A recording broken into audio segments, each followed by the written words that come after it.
নমস্কার বন্ধুরা, তোমরা দেখছো ডিম গার্ডেন আর আমি তাপসী।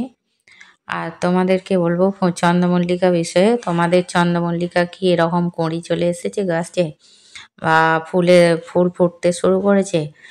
কুঁড়ি আসার আগে যেসব আমরা খাবার দিতাম, এইরকম কুঁড়ি যদি ফেটে পাপড়ির দেখা মেলে, সেই সব খাবার আর কুঁড়ি ফোটার পর দেয়া যাবে না। আগে যেমন আমরা কুঁড়ি আসার আগে ডিএপি, খোল ভেজানো জল দিতাম, সেগুলি আর এখন দেয়া যাবে না।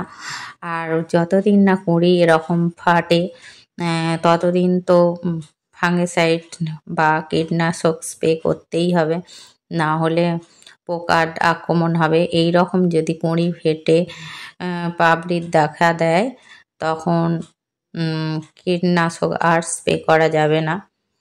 আর এই চন্দ্রমল্লিকা ফুল রোদ খুব ভালোবাসে। আর এই সময় কুঁড়ি আসার সময় এই রকম প্রচুর জাপ পোকার আক্রমণ করে গাছে। এই যে এই গাছটা দেখাচ্ছি, দেখো বন্ধুরা, পুরো গুঁড়ো গুঁড়ো এক ধরনের পোকা, এগুলিকে জাপ পোকা বলে। এগুলি পুরো গাছ ছেয়ে যায় আর কুঁড়িও আস্তে আস্তে খেয়ে নেয় ওরা। তো এই রকম পোকা হলে তোমাদের পেস্টিসাইড স্প্রে করতে হবে, যে কোনো কীটনাশক, জৈব কীটনাশকও হতে পারে, সেটা রাসায়নিকও হতে পারে। আমি জৈব কীটনাশক স্প্রে করি। আর না হলে তোমরা এরকম হাত দিয়ে টিপে মেরে দিতে পারো এই পোকাগুলোকে, যখন অল্প থাকবে। আর যদি বেশি হয় তখন তোমাদের স্প্রে করতে হবে। আর এই রকম যদি ফুল ফুটে যায় তোমাদের গাছে, তখন আগে কুঁড়ি আসার আগে যে খাবারগুলো দিচ্ছিলে সেগুলো আর দেওয়া যাবে না। এখন খাবার চেঞ্জ, মানে ফুল ফোটার পর কোনো খাবারই দেওয়া যাবে না।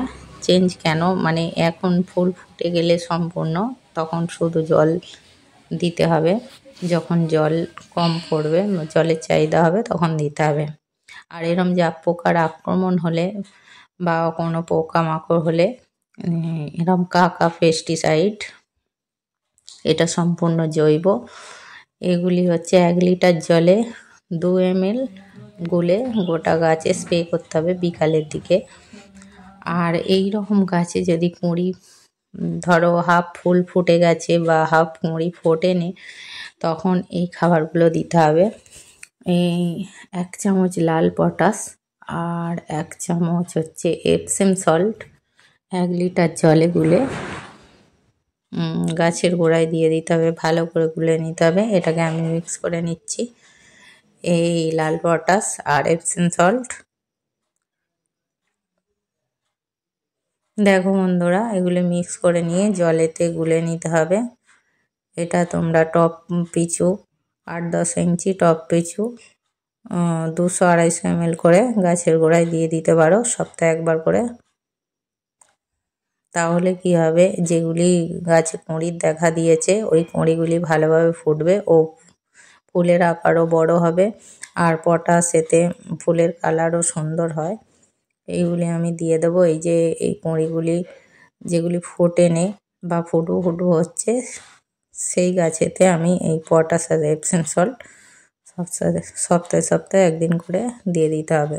খাবারটা আমি গাছের গোড়ায় দিয়ে দিলাম। আর গাছটিকে সম্পূর্ণ রোদে রাখতে হবে যতদিন না কুঁড়িগুলো ভালোভাবে ফোটে। এইভাবেই খাবার দিয়ে যেতে হবে। দিয়ে দিয়েছি। আর যেসব গাছে ফুল ফুটে গেছে এরকম, এগুলিকে আর কোনো খাবার দেওয়া যাবে না, শুধু প্লেন জল দিতে হবে। যখনই মাটি শুকনো হবে প্লেন জল দিতে হবে। আর এগুলিকে একটু ফুল ফোটার পর শেড এরিয়ায় রাখতে হবে, নাহলে প্রতিদিন যে কুয়াশা পড়ে, তো কুয়াশা বা বৃষ্টির জল এই ফোটা ফুলের উপরে পড়লে ফুলগুলো তাড়াতাড়ি নষ্ট হয়ে যাবে বা শুকিয়ে যাবে, বেশি দিন থাকবে না। এগুলি শেড এরিয়ার মধ্যে রাখলে ডাইরেক্ট সানলাইট যদি এতে না পড়ে বা কুয়াশা যদি না পড়ে, তাহলে ফুলগুলি অনেক দিন থাকবে, এরকম সুন্দর ফুটে থাকবে, 1 মাসেরও বেশি গাছে এরকম থাকবে। তবে যখন ফুলগুলো শুকিয়ে যাবে তখন এই ফুলগুলোকে কেটে দিতে হবে আর গোড়াটা রেখে দিলে এগুলি আগামী বছর এ থেকে অনেক বেশি চারা করা যাবে আরও মাদার গাছ থেকে। আমার এগুলি মাদার গাছ থেকেই চারা করা। তো চারা কিভাবে চন্দ্রমল্লিকা করতে হয় তাই নিয়ে ভিডিও দেওয়া আছে আমার চ্যানেলে, বন্ধুরা তোমরা যদি চাও দেখে নিতে পারো গিয়ে। এই ছিল চন্দ্রমল্লিকার সম্পূর্ণ পরিচর্যা। ভিডিওগুলি যদি ভালো লাগে লাইক কমেন্ট শেয়ার করবে ও চ্যানেলটিকে সাবস্ক্রাইব করে নেবে, যাতে সবার আগে নতুন নতুন ভিডিও তোমাদের কাছে এসে পৌঁছায়। দেখা হচ্ছে নতুন কোনো ভিডিও নিয়ে।